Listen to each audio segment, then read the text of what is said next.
Olá gente, tudo bom com vocês? Sejam bem-vindos mais uma vez ao nosso canal. Eu sou Fábio Tancredo e hoje, 4 anos depois de estarmos na cidade de Londres, agora vamos um pouquinho mais para o norte da Europa, desembarcar na Suécia. Estou falando da capital do país, Estocolmo. Lá aconteceu a 5ª edição dos Jogos Olímpicos da Era Moderna, novamente na Europa, e podemos dizer que foi mais uma edição considerada um sucesso dentro da história aí do movimento olímpico. Novamente, depois de 2 edições, no mínimo desastrosas, viemos aí com uma boa recuperação em Londres e podemos dizer que houve uma consolidação agora na 5ª edição dos Jogos em Estocolmo, na Suécia. Tudo isso com um aumento de números de atletas, apesar de ter menos esportes. O que, querendo ou não, é um bom sinal. Mas, como sempre eu peço para vocês, antes de começar o vídeo, já dá aquele joinha no vídeo, já curte o vídeo, é super importante para nós. Também não se esqueça de fazer os seus comentários por aqui. Comente, fale o que você está achando dos vídeos, qual personagem você quer ver por aqui. E não se esqueça também lá da hashtag no final do vídeo, para que eu possa saber que você também está indo até o final. E também se tiver alguma crítica, também é super bem-vindo, beleza? Também não se esqueça de se inscrever no canal e de acionar o sininho, porque só assim o YouTube vai notificar a você quando novos vídeos estiverem por aqui. Tranquilo? Esses 3 passos são bem simples para que você permaneça fiel ao canal e também que esse conteúdo possa chegar a novas pessoas e assim o canal ir crescendo. Então, galera, sem mais enrolação, vamos direto pegar nossa máquina do tempo e pousarmos no ano de 1912, cidade Estocolmo, na Suécia, para a 5ª edição dos Jogos Olímpicos. Simbora!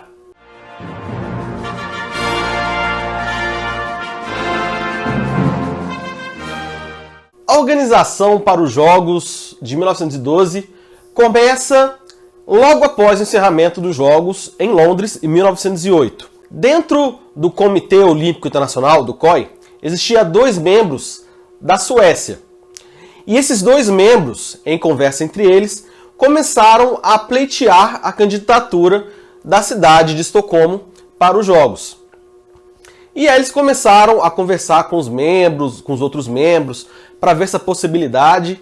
E também, lá no seu país, foram atrás de apoio. Inicialmente, eles correram atrás dos órgãos reguladores do atletismo e da ginástica. E aí, depois de muita conversa, para que eles aceitassem a organização dos Jogos, eles conseguiram esse apoio. Porém, mediante a um suporte financeiro que eles teriam que correr atrás. Sem contar que com o apoio dessas 2 modalidades dentro do seu país, o lobby para a capital sueca ser candidata lá nas reuniões do Comitê Olímpico ia ganhar mais força. No ano seguinte, em 1909, outras associações esportivas da Suécia também englobaram este apoio, crescendo ainda mais esse lobby para a reunião que aconteceu na cidade de Berlim, para decidir a próxima cidade-sede. Precisava ainda de uma instância, podemos dizer assim, para que a cidade de Estocolmo ganhasse a chancela de um candidato a sediar os Jogos Olímpicos. Então, esses 2 representantes lá no comitê foram até a realeza sueca. Eles foram conversar com o rei Gustavo V e ele deu o apoio total para a candidatura da cidade de Estocolmo. Além disso, ele viabilizou várias maneiras para que fosse possível arrecadar o dinheiro necessário para a realização dos Jogos. Com todo este apoio e com a garantia, de ter o dinheiro para organizar os Jogos, eles foram para a Alemanha, para Berlim, para decidir a próxima cidade-sede dos Jogos de 1912. E lá eles tinham apenas uma cidade concorrente, que era exatamente a cidade de Berlim. Só que nessas 2 candidaturas, que não teve disputa, o que foi definitivo foi um acordo entre as 2 organizações das cidades candidatas. Estocolmo e Berlim sentaram, conversaram e decidiram o seguinte: olha, a gente apoia Estocolmo para a cidade sede dos Jogos de 1912, em contrapartida, a cidade de Berlim fica já decidida para ser a sede dos Jogos de 1916. E acabou sendo bom para todo mundo, certo? As 2 cidades já teriam aí seu ano para poder sediar os jogos e também esse prazo para poder organizar tudo que tinha que ser organizado. Porém, havia ainda muita dúvida em relação ao dinheiro que seria gasto dentro da organização desses jogos. O presidente do COI, ainda o Pierre de Coubertin, colocou isso publicamente, da preocupação dele da cidade sueca conseguir o dinheiro. Até porque, depois de tudo que aconteceu lá em 1908, onde a cidade-sede seria Roma e teve que mudar para Londres por conta da falta de dinheiro, ele estava muito preocupado com a situação. Falou isso várias vezes durante todo o período até as Olimpíadas em si, no ano de 1912. O que facilitou muito também para arrecadar esse dinheiro foi que a população da cidade e do país estava super empolgada com os jogos sendo sediados em Estocolmo. Era um evento internacional dentro de uma cidade que talvez não tivesse tanto poder político, né, dentro do COI. E isso, e também o suporte do governo sueco, foi possível tranquilizar Pierre de Coubertin e também todo o COI em relação ao dinheiro que seria gasto na organização. E para isso foi montado o comitê organizador, na qual tinha como presidente um membro do Comitê Olímpico Internacional, Victor Balck. Este cara também foi um dos idealizadores para trazer os Jogos para Estocolmo. Além dele, o comitê organizador tinha como presidente honorário o príncipe herdeiro do trono sueco, o Gustav Adolf, também fazia parte deste comitê. Uma das coisas interessantes para que o comitê conseguisse convidar o maior número possível de países, né, de delegações, foi que eles encaminharam os convites para todos os países que estavam presentes no Comitê Olímpico Internacional. Ou seja, foram enviados inicialmente 27 convites para todas as delegações para poder participar dos Jogos. Além disso, posteriormente, foram encaminhados outros 15 convites para outras delegações, fechando assim um número bem superior ao realizado nos Jogos anteriores. Além disso, eles também trouxeram várias facilidades para atrair esses atletas e essas delegações, como, por exemplo, o desconto no transporte de material dos atletas, além também de isenção em alguma delas, além da criação de jornal específico para as Olimpíadas, escrito em sueco e também em inglês, e também a construção de um restaurante exclusivo para atletas. Claro que esse restaurante também foi introduzido dentro da Vila Olímpica, que nós hoje conhecemos muito bem, que existe até hoje nos Jogos, nas edições dos Jogos.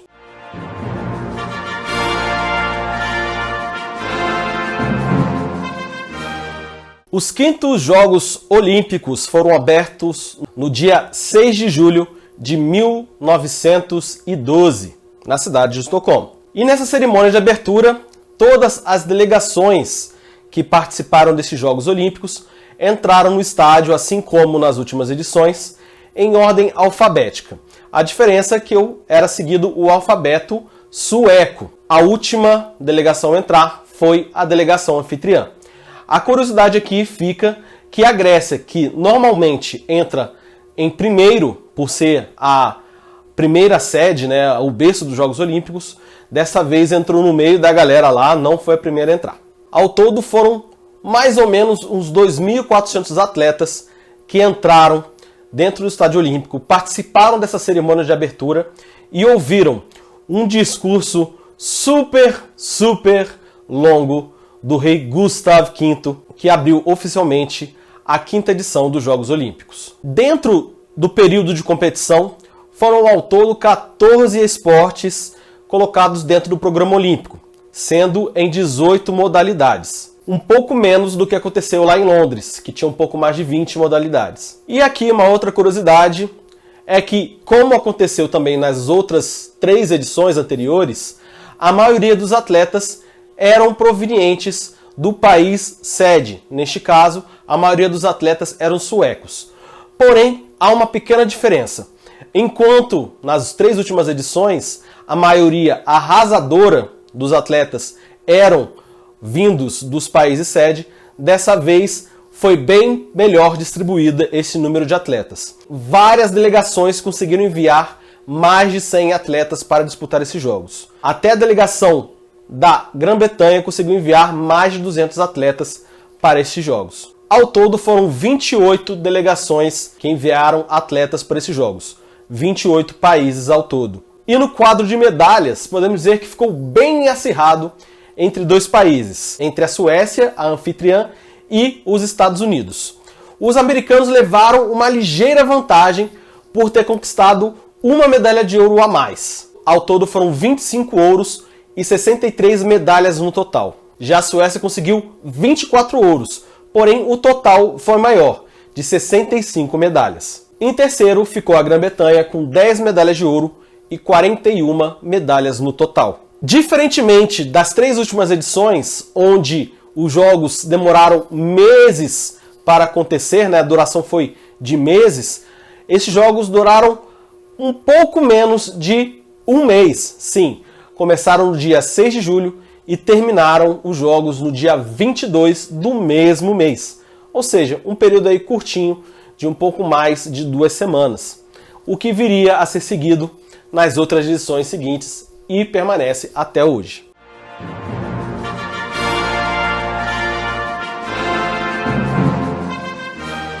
Agora vamos para alguns destaques desses jogos. Novamente, 3. Talvez o principal nome desses Jogos Olímpicos foi o americano, novamente americano, chamado Jim Thorpe. Ele era descendente de índios, ou seja, descendente de nativos americanos. E se destacou muito, ganhando 2 medalhas de ouro no atletismo. A primeira delas foi no já extinto pentatlo. E a outra foi no decatlo. A diferença está exatamente aí na primeira parte da palavra, né?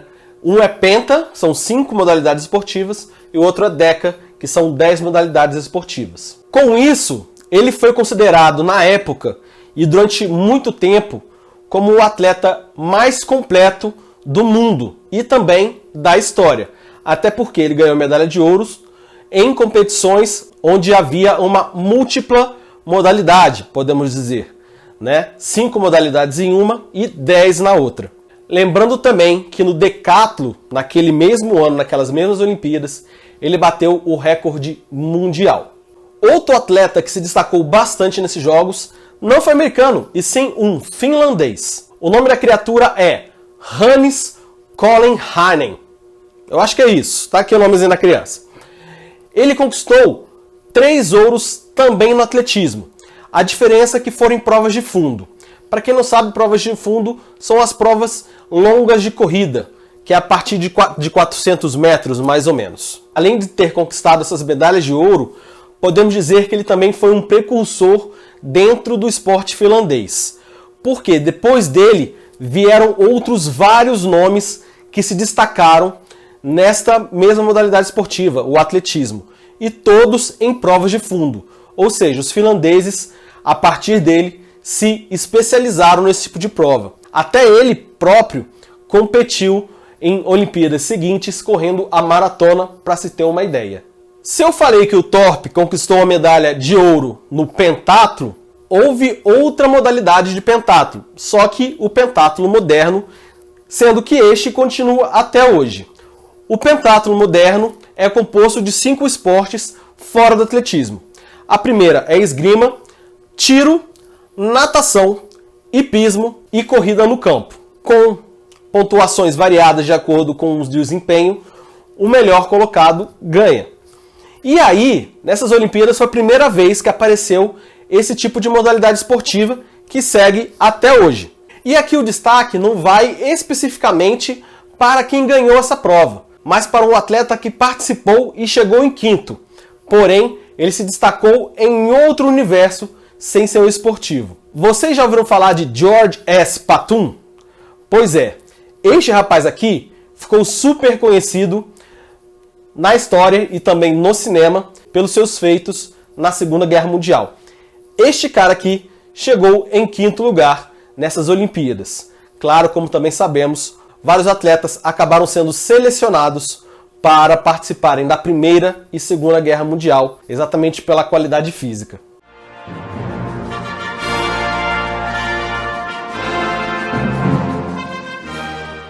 Ao todo, foram 2.406 atletas disputando os Jogos.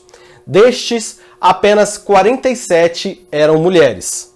ou seja, 2.359 atletas eram homens. Foram disputados ao todo 102 eventos, valendo medalhas de ouro, prata e bronze. O estádio olímpico desses Jogos foi o Stockholm Olympic Stadium.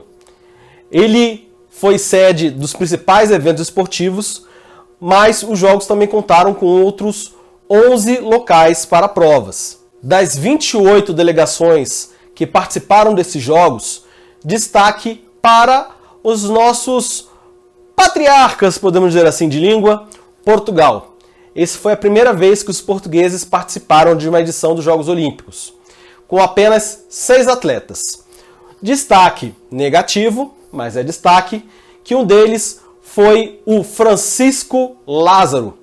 Este rapaz, que era carpinteiro e tinha apenas 22 anos, disputou a maratona, porém ele morreu logo nos 30 quilômetros da corrida por desidratação. Outra curiosidade é que o boxe, que vinha sendo disputado nos jogos anteriores, nestes jogos estava para ser disputado, só que não aconteceu, devido a uma lei do país que não legalizava o esporte, por conta que sempre envolveu apostas. Dá até para se entender.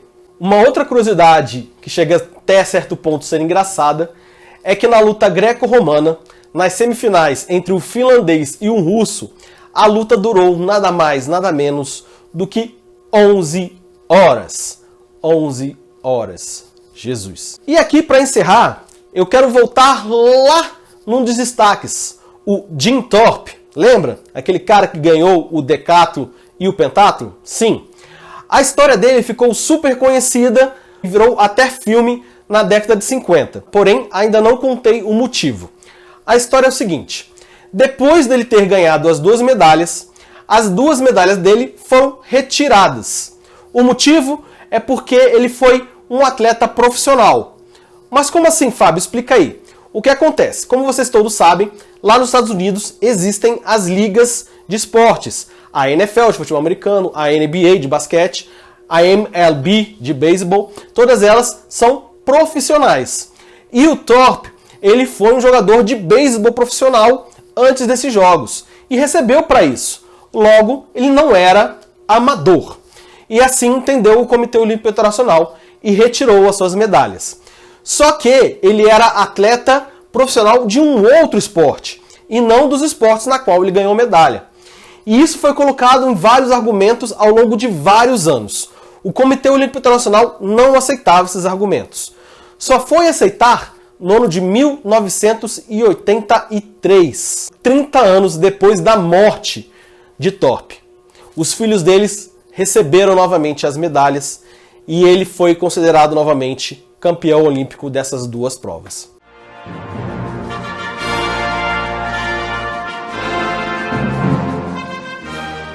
Estocolmo, 1912.